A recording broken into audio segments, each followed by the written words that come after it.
Hello বন্ধুরা, শুভ দুপুর। চলে এলাম রোজকার মতো রান্না নিয়ে। তো আজকে কি রান্না করেছি চলো তোমাদের দেখিয়ে দিই। আর আজকের আমি বাবা লোকনাথের পুজো করেছি। প্রত্যেক বছর একটু বড় করে করি, আর এই বছর আমার মায়ের খুব শরীর খারাপ, তার জন্য এবছর করতে পারিনি। মাটার শরীর ভালো নেই, আর মাকে নিয়ে একটু ডাক্তারের কাছে যাওয়া যাই হচ্ছে।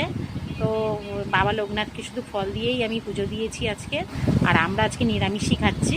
তো কী করেছি চলো তোমাদের দেখাই। তো এই দেখো, আলু ভাজা ভেজেছি। আর এখানে হচ্ছে সকালবেলা বাবা লোকনাথের কুমড়ো আলু ভাতে দিয়ে, মানে এটা অন্নভোগ দিয়েছি বাবা লোকনাথকে, এটা আমি খাবো। আর এইখানে দেখো, ছেলেকে আলু ভাজা দিয়ে দিয়েছি, আমাদের কর্তামশাই আলু ভাজা দিয়ে খাচ্ছে। আর এইখানে দেখো, এই যে লোকনাথ বাবার ওই যে পুজো দিয়ে দিয়েছি, এই যে ফল আমিতি তালশাঁস দিয়ে বাবা লোকনাথকে পুজো দিয়ে দিলাম। তো এই ছোট করেই করেছি, আর কিছু করিনি। বাবা লোকনাথকে ওইটুকুই দিয়েছি। বাবা লোকনাথ আবার ভালো দেবে, আর তবে ভালো রাখবো, রাখলে তবে ভালো দেবো বাবা লোকনাথকে। চলো বন্ধুরা, সবাই ভালো থেকো, সুস্থ থেকো, ভগবান তোমাদের